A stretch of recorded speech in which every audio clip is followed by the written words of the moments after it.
All right, and once again tonight, thank you for bearing with us with the network difficulties at City National Arena. Once again, you haven't missed too much in this middle frame. No one scoring, no really good scoring opportunities aside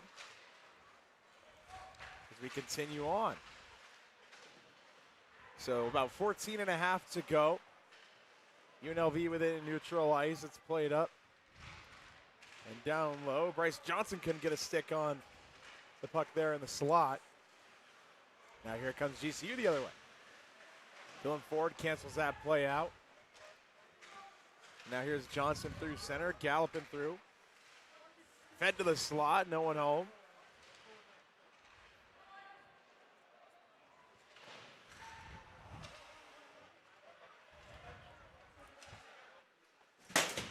Big collision there, Backel and Jacobsman right in front of the bench. Jacobsman almost got sent into the turnbuckle.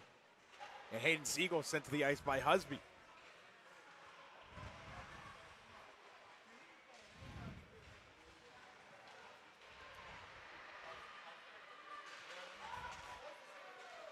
Now sent down the length of the ice for an icing and a whistle. 13:41 remaining.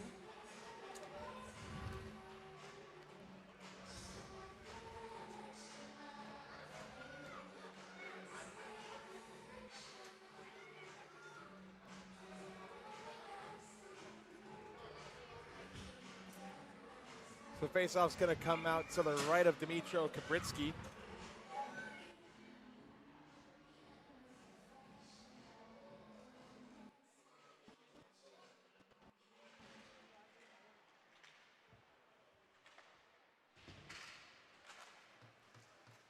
And now in the zone, delayed penalty on the Rebels, and play will be blown dead.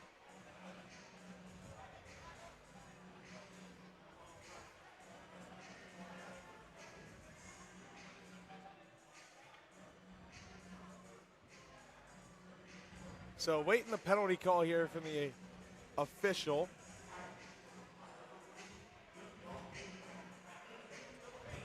It's going to be on Jackson Wyatt for interference. So GCU, a big power play for the Antelopes. Looking to break through for the first time this weekend. Ben out in front, loose puck, everyone whacking at it. Joey Carollo settles it down and gets played up for Colby Jaquette. Jaquette now down low. Swung up top, Thomas. Shot from Hansen off the glove of Wakeland, and it gets directed out to the corner and sent out of the zone and goes off the stick of Thomas. Well, a good chance to get a look at this GCU power play unit tonight. We saw them a little bit for about 12 seconds. Of course, had to clear the UNLV zone in the face-off there, so they'll get a good 2 minutes this time. Thomas with a drive, and it gets tipped aside. A really good scoring chance for the Antelopes there. Their best so far tonight. Now here's Thomas up top again, quarterback, and then he gives it for Jaquette. They give it to Hansen. Shooting one, misses it wide. Settled down Thomas. Now Jaquette shooting one through traffic. They score. Looks like it might have been tipped on its way through. And I believe it was Ben Oakland leading the handshake line. So Grand Canyon University breaking through.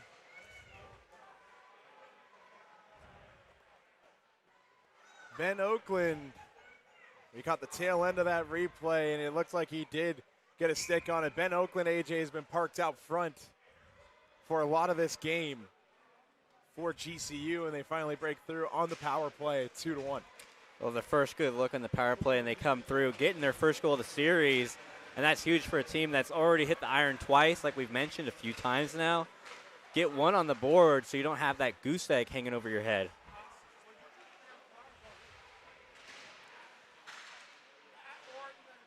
So Grand Canyon University breaks through for the first time this weekend. UNLV setting up shop after the goal. Nagar with a drive from the point. The save made Kubritsky. Niagara keeps it at the left point, sends it back on net, blocked in front, loose puck. Everyone's knifing at it, still loose out in front. Everyone's still trying to get a stick on it, and it goes behind the net. Now Doug Wakeland out to play it for Niagara. He misplays the puck and cancels his man out, Tristan Tabical. Niagara overskates the puck, but soccers it in. There's Bryce Johnson on it. Now Johnson winding up a rush through center, still with it. He gains the offensive zone and gets bumped and canceled out.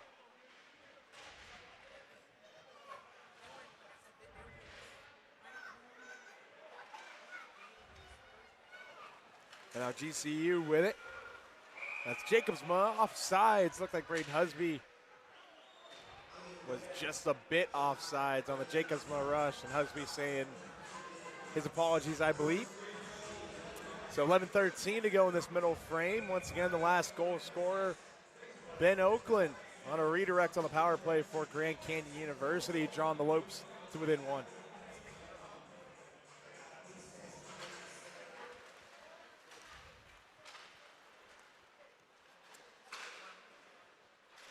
So now here comes UNLV. That's Backel.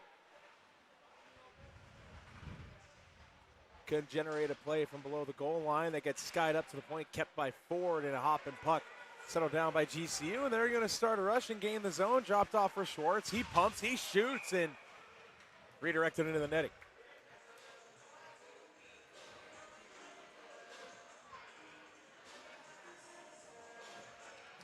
Well, it's a GCU offense that feels a little bit of life after that power play goal.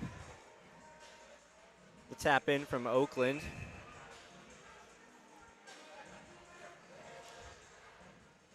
Ben Oakland, it's his second of the year for GCU. The Boise, Idaho native, as that puck finds its way on net and help for a whistle. And sticking with Boise AJ, Boise State Broncos upending Dan Mullen and the UNLV Rebels on the blue turf today, 56-31. B2A, if you will. B2A indeed, so UNLV has their first loss of the season. The Rebels are 6-1. They're still going bowling, but that's a game that UNLV has wanted to win for some time. They haven't beaten Boise State since 1976, and they're going to have to wait until their next matchup, whether it's in the Mountain West Championship or next season or the season after, to try and break that streak. Yeah, I saw that on the broadcast and was stunned. I could not believe that it's been that long. Granted, UNLV 4 years old the last time UNLV beat Boise State. It's been some time. UNLV has fielded a lot of bad football teams, though, in that time. Here's the power play goal